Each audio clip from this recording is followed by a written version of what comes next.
Idaho's News Channel 7. This is Viewpoint. Welcome to Viewpoint. I'm Doug Petcash. 10 years and still going strong, very strong. Idaho's biggest donation drive kicks off its 11th year at midnight tonight. Idaho Gives runs May 1st through May 4th. Do you have a favorite cause you like to support? Maybe it's the environment or education, perhaps helping to feed the hungry or house the homeless. How about providing comfort to the abused or funding for the arts? 648 nonprofits have signed up for Idaho Gives 2023. Idaho Gives is organized and operated by the Idaho Nonprofit Center. It's designed to bring the state together by raising money and awareness for Gem State nonprofits. And it's easy to find, learn more about, and donate to the cause of your choice on idahogives.org. It started in 2013 as a one-day statewide giving event. It switched to a multi-day fundraiser during the pandemic, and it still is. And check this out. Over its first 10 years, the people of Idaho have shown just how generous they are by donating just under $20 million total. The event needs to raise exactly $216,403 to hit that mark this year. In its first year in 2013, Idaho Gives brought in nearly $580,000. In 2015, donations topped $1 million for the first time. Donors really dug deep during the first 2 years of the COVID-19 pandemic. In both 2020 and 2021, donations came in at just under $4 million. I also need to mention that KTVB is a proud sponsor of Idaho Gives. So what's the goal this year? How does it all work, and how did it all get started? My guest today is Idaho Nonprofit Center Executive Director Kevin Bailey. Kevin, again, thanks for being here. Thanks for having me. All right, well, let's start with what is the goal this year? Well, we'd love to top the $4 million mark for the first time ever, although it will be a really big goal for us to pass that $20 million total in the 11 years of the campaign. And we'll probably hit that right away on Monday morning, maybe even before folks wake up. Hopefully, because it does start at midnight, Sunday into Monday. That's right. So you always give prizes and things like that for hitting certain benchmarks. Is there one for hitting the special $20 million There is, mark? yeah. There is a prize for that. So the donation that puts us over the top of that $20 million 11-year total campaign mark, that will be a prize option this year, which is really fun and special. So whichever nonprofit receives that donation will get the bonus. Exactly. You know, inflation is up. Mortgage rates are up as well. Are you concerned about the level of donating because of that? Yeah, I think nationally some of the data that's come back post-pandemic is that we are seeing a dip anywhere between 5 to 10% from individual donors. And that is a concern. I think we're really lucky in Idaho that nonprofits are still kind of in a growth phase and still doing pretty well overall. But I think the jury's still out on sort of what are those results going to be? How are individual donors going to respond over the next year or two in Idaho? Hopefully get over that $4 million for the first time. So for those who may be new to Idaho Gives, just explain how it works. What can they do to help out? Yeah, so Idaho Gives is a 4-day giving event. There's 648 organizations represented. All these are Idaho-based nonprofits. The website is idahogives.org. If you're a donor and you know, hey, I really care about animals and I care about Canyon County, that's my home base. You can actually search for those causes and search by county. You can type your favorite nonprofit into the search bar and go directly to their page. Each nonprofit has their own page that they set up and they manage. So they put videos, stories of impact, what the donations will raise money for, and then you can donate right on the portal, and 100% of the donations go to them. Most donors also cover their own transaction fees, and so then again, all of that donation goes directly to that nonprofit. And you talked a little bit about some of the examples, but this is a wide range of nonprofits, from tiny to large, and just about any cause you can think about. Yeah, everything from the Idaho Food Bank, one of our largest nonprofits in the state, all the way down to all volunteer-run organizations that operate in really rural parts of our state. And that's the fun part of the nonprofit sector in Idaho, is it's this diverse group of mostly small and medium-sized organizations that are really making a huge difference in their communities, whether it's, again, with environmental conservation, animals, fighting hunger, housing folks, helping the homeless. It really covers the gamut. And we hear and talk a lot about the money raised through Idaho Gives, but how important is it to the nonprofits to be able to raise awareness about themselves through this event too? Yeah, I think Idaho's nonprofits are really our state's best kept secret. We like to say in our office that Idaho runs on nonprofits, and what we mean by that is if you're in any city from Pocatello all the way to Coeur d'Alene, obviously the Treasure Valley included, you can't walk more than a block without seeing the impact of a nonprofit, whether that's Ballet Idaho downtown, to some of the shelters, to some of the great parks and opportunities to engage with the arts in those communities. It's everywhere. Downtown beautification is run by nonprofits. So it's just the impact is sort of unnoticed and taken for granted, we think. And so how do the nonprofits themselves get involved in this event? I realize registration is closed at this point. Yeah. So nonprofits, we help them plan out really far in advance to get ready for this event. So it starts with multiple trainings. Obviously, they register to participate, and that registration closed a week or so ago. But we offer many trainings. They are putting on events. There's lots of community events. We actually have a page on idahogives.org that goes into all the community events in your community, whether it's in the Treasure Valley or other parts of the state. And so we've got dozens of events up right now, and it's really a celebration for the community to get out and to support the causes that they care about and to be with community. It's a community building event as well, which we really appreciate. Yeah, and so how do you make sure the nonprofits that are on the list, that have registered, are legitimate, so donors can be sure that their dollars are going to a legitimate cause? Yeah, so these are all verified. They're all IRS verified nonprofits. They have EIN numbers. There's a lengthy process. It takes at least a week to kind of get nonprofits through the verification process. So it's not like they can just go the last day of April, put their name up, and be there. They have to be vetted, official charities recognized by the state and by the IRS. How quickly do the nonprofits get the money then that's donated to them through this event? Yeah, it's pretty quick. It's within a few days after the event, and the prize money comes in a few days after that for nonprofits that win those award prizes. But it's almost instantaneous in many ways. We don't receive any of those funds that come through Idaho Gives from those donors. It's just a portal to pass that money right to those organizations and a really central location to host this great statewide event. So we're going into the 11th year. So the first decade was really successful. This is your second year as CEO and helping to run Idaho Gives.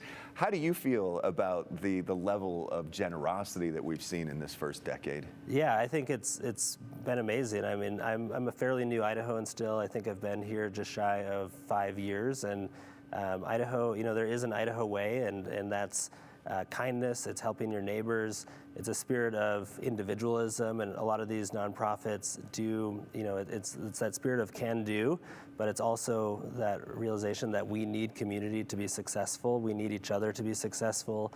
We need to be interdependent, and that means donors, giving their time, talent, and treasure. And then during Idaho Gives, really focusing on that treasure aspect, because ultimately, at the end of the day, nonprofits, to scale and meet the real needs that are in the community, they need financial resources, and that's the top need, bar none, right now for the sector.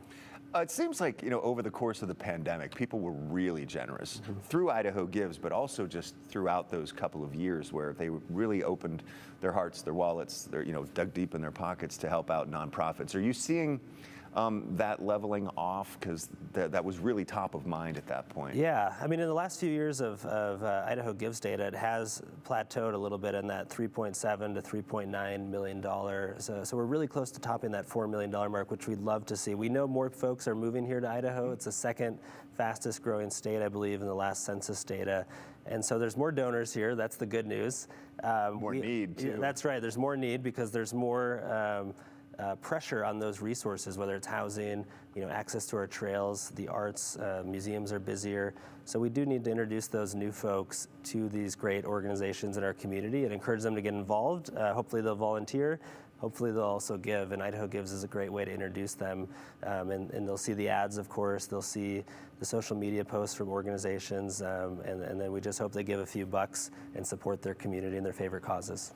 And also looking back to the very beginning, how did this all get started? Where did the idea germinate? Yeah, so it really started from a giving day in Minnesota, which happens to be my home state, although I had nothing to do with getting this started. No, just take credit for it. Yeah, I should. But our previous executive director, Lynn Hoffman, this goes back, we're in the 11th year now, so 10 years ago, 2013, kind of modeled what we do here off the Minnesota Giving Day. And this has been a concept that's been adopted in a lot of other states as well, Wyoming, I mean, you name it. Sometimes it's in a metro area only, but we've taken on the statewide approach because Idaho is so diverse geographically, but also has that connection to each other and so many common challenges that we're facing.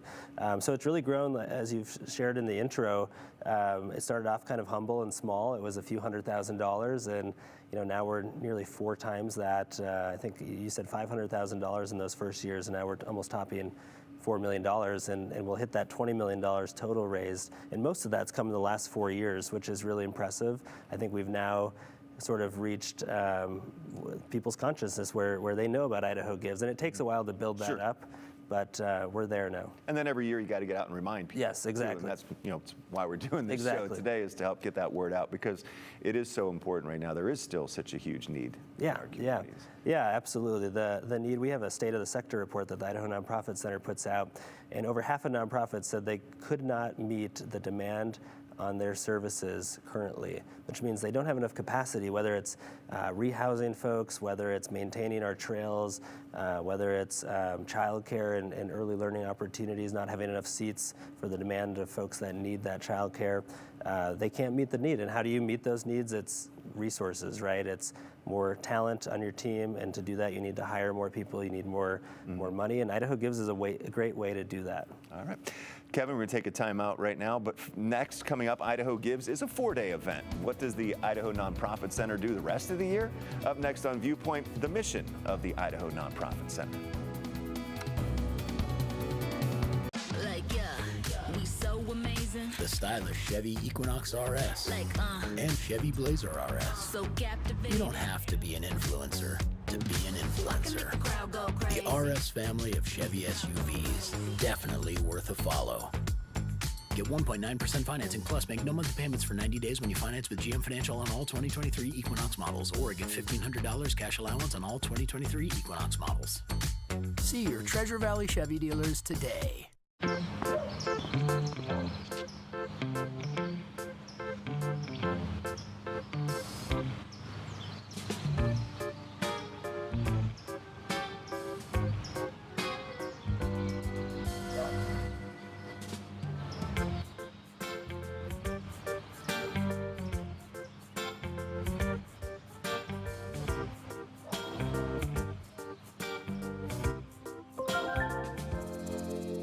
I'm Rebecca, and you might know me from reality TV. And this was my stubborn body fat that I just couldn't get rid of. But then I went to Sono Bello, and they permanently removed my body fat in just one visit. It is so intensely gratifying for one visit to make this big of a change. It's amazing. Sono Bello's board-certified surgeons use micro-laser technology to safely target and remove your diet-resistant fat cells permanently on your stomach, hips and thighs, back, and so much more. It feels incredible to look down and it's flat.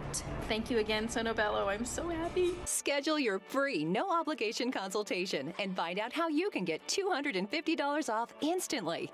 Call 1-800-815-6629 or go to sonobello.com. And welcome back to Viewpoint. As we've shown, the Idaho Nonprofit Center organizes and operates Idaho Gives, the state's largest giving event. But what else does the Idaho Nonprofit Center do? What's its mission? Once again, my guest is Idaho Nonprofit Center CEO Kevin Bailey. And Kevin, first of all, just if you could lay it out for us, just what is the mission of the Idaho Nonprofit Center? Yeah, so we are a nonprofit ourselves, a statewide nonprofit, and our mission is really very simple. It's to build the strongest nonprofits across the state that we possibly can. And there's a number of ways we do that, which we can get into, but that's at the core of what we do. How long has the Idaho Nonprofit Center been around? I think this is year 22, so it's a fairly young organization, but it's grown quite a bit. And now our staff is all in the Treasure Valley, but we do serve the whole state, and have grown to 800 member nonprofit organizations that are a part of our reach, and that's just been fantastic to see that growth continue year over year. 800 up to now. I mean, Yeah. I'm sure it started off very small. Absolutely, yeah. I mean, As word gets out, it keeps growing. Yeah, absolutely. And I think, during COVID and post-COVID, nonprofits really needed a central voice, and we like to be the voice of the sector and really kind of be that cheerleader as well when it comes to research and advocacy, messaging and data that can help nonprofits do their job more effectively, whether that's at the State House with the legislature or just at your local Rotary Club and getting the word out about the really impactful work that nonprofits are doing. That's a big part of our mission too, just being that cheerleader, that voice for the sector. And so, all right, you start.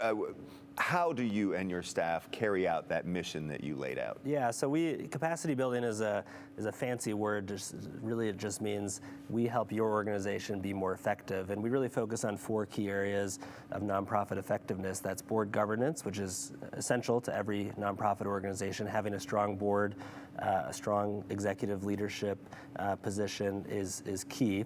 So the other area is executive leadership. We just launched a new program that will really focus on building nonprofits, CEOs, and executive directors, which we're really happy about. I mean, that is really one of the most effective indicators of a successful nonprofit, is having a good, collaborative, strong leader. Nonprofit finance is the third area, and then, of course, fundraising, which fits in with Idaho Gives, and fundraising skills being so essential to advancing nonprofits' missions. So through those 4 tenants, if you will, what services then do you offer the nonprofits to be able to give them what they need in those 4 areas? So it's very varied. It goes everything from our statewide conference, which we put on at the end of August, which is kind of a 1 or 2 day experience, all the way to, in our executive leadership program, a full cohort of leaders coming together for a retreat, followed by coaching throughout the year, similar to some of the leadership programs that the Chambers of Commerce put on, in building that community. The same is true of our fundraising courses. We have a fundraising 101 course, which is really a 3-session kind of done quickly and a year-long coaching cohort session. So it depends on an organization's needs. We kind of have sizes that fit all different types of needs at all different sizes of organizations, and we can really meet organizations where they are. We also have a helpline, which is just really blown up. I think we're on pace to get 1,000 inquiries to that nonprofit helpline, and that's questions, on everything from how do I start a nonprofit to board governance, legal questions, fundraising, management questions. So that's a big part of what our staff does as well. I was just going to ask you, do you help new nonprofits get started? Yeah, we don't hold their hand necessarily. I mean, we do have a lot of nonprofits in the state already, and our suggestion first is to see who's already operating in that space, and is there a way you can support their mission and expand and help them scale up rather than duplicating efforts? I mean, that's a big theme in the nonprofit sector, is avoiding duplication and approaching things from a more collective or collaborative approach, which is really, I think, the key to solving our community's most difficult challenges. But we do have resources, a kind of a checklist of what you need to do to start a nonprofit. We just don't hold their hand through that. We talked a little bit about going through the pandemic and the generosity that was shown there. How is the nonprofit environment in Idaho right now? Yeah, I mean, I would have said a year ago we were in really good shape coming out of the pandemic, but there's a couple of factors external, some of them out of our control.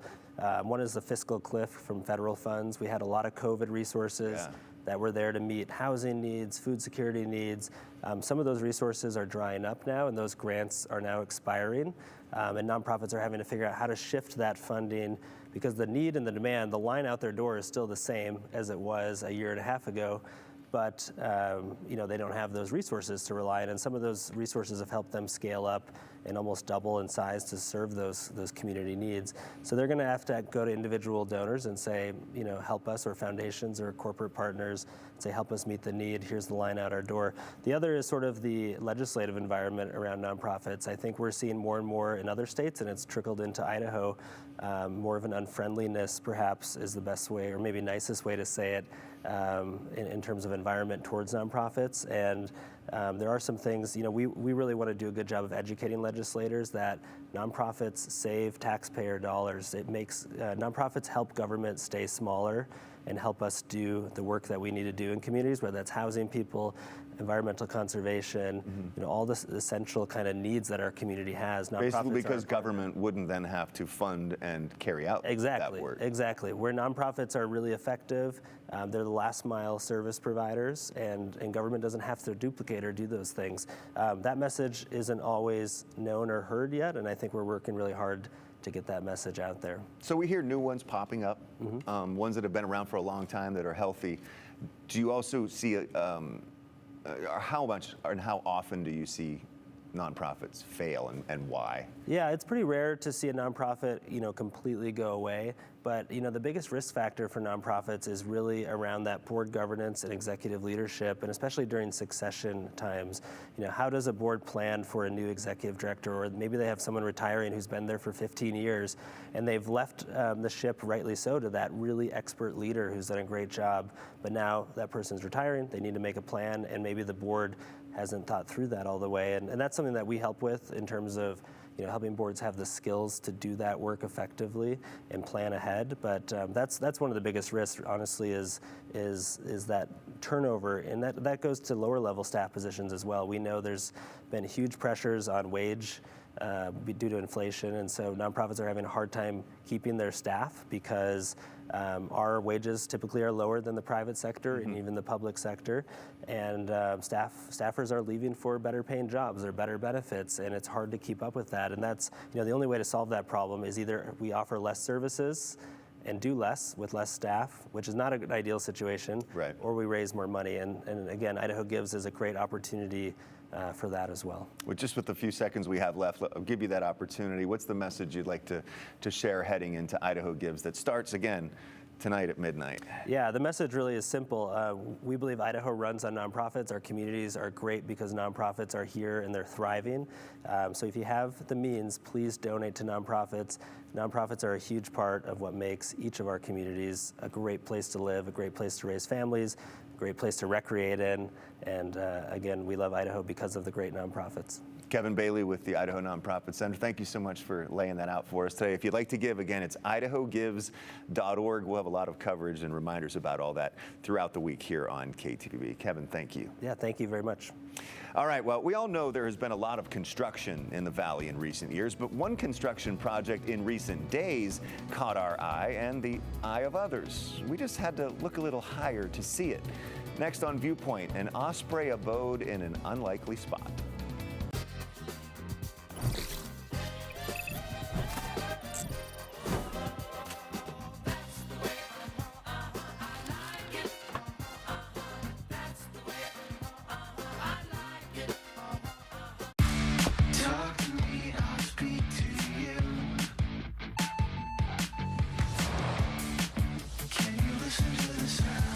Call Jill.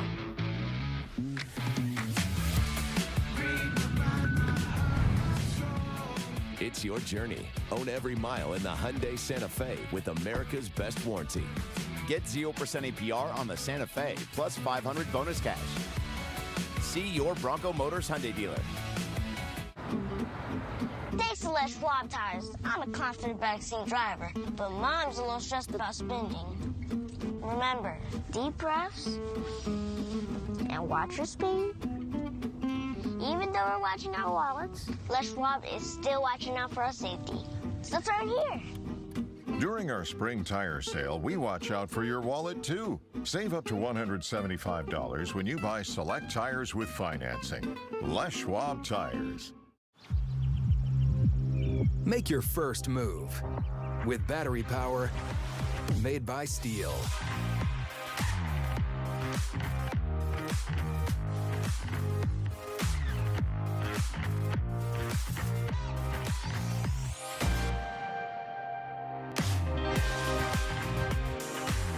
Right now, save $50 on the FSA 57 battery trimmer.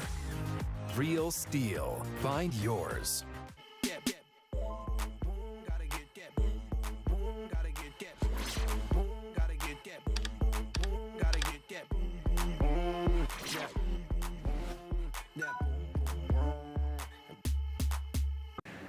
Spring is nesting season for Idaho's birds. Ducks and geese usually on the ground. Birds of prey, hawks and eagles, someplace up high. We noticed a new nest being built in an unlikely place. Maybe you noticed it too, as one of the tens of thousands who drive down State Street every day through Eagle. And yes, it's an Osprey Nest in Eagle. Here's News Channel 7's Brian Holmes. From the traffic on the highway to the traffic in the parking lot, there's a lot going on around Eagle's East End Shopping Center. Usually we're here by ourselves, you know. For Larry and Marlene Norman, many mornings are spent here sipping coffee. Grande Pike with steamed cream. And just seeing what there is to see from the front seat of their truck. Often there are geese here. There's always habitat to watch. This morning, their sights are set a little higher. Well, these guys certainly, and this little construction project that we've been watching is keeping us entertained. A couple of ospreys. They're busy building. Have decided to make the north side of this East End sign not something you see often. Home. I wonder how many people from the highway here noticed this. And it wasn't something the Normans saw yesterday. We sure didn't see it, and that's the first thing we saw coming in the driveway today. So, like a lot of others, seeing the beginnings of what could be, I don't know who's doing what, something big. They seem to know what they're doing. They leave and they bring back a very specialized piece of timber. Ospreys often partner up for life, with the male tasked with selecting the spot. See, that's a nice piece of timber right there. And supplying the materials for the nest. As it should be. And sometimes, in between branches, that wasn't much. They might take the time to make more than just the nest. I mean, they're gonna need the babies to fill it. You can't get this at every restaurant. Turning a normal morning for the Normans into something more. We've seen a lot of construction in Ada County in the last few years, and this is probably one of the nicer ones for us, you know. Location, this doesn't seem to be much of a selling point for ospreys. They picked that spot. I don't think there's any backing off now. And the Normans, they'll be back too. Yeah, we're going to have to keep track of this now that we know it's there. Ospreys not only mate for life, they are also pretty attached to their nests. Many of them return every year to the same one and just keep adding to it. So after generations of gathering, some nests could end up 10 to 13 feet deep and about 3 to 6 feet across. Will that one get that big? We asked the Idaho Department of Fish and Game about osprey nests being built in such places. They told us osprey have become pretty adaptable, and if the nest ends up being successful, they raise osprey offspring in it, then that nest could be there for several years. Of course, that also depends on the owner of the sign if they want to allow it to remain. That is all of our time for this week's Viewpoint. Thank you so much for watching. I'm Doug Petcash. I'll see you tonight on the news at 5 and 10, and right back here next Sunday morning for another Viewpoint. And just another reminder, Idaho Gives kicks off at midnight tonight. Go to idahogives.org to search for and donate to your favorite cause. Have a great day.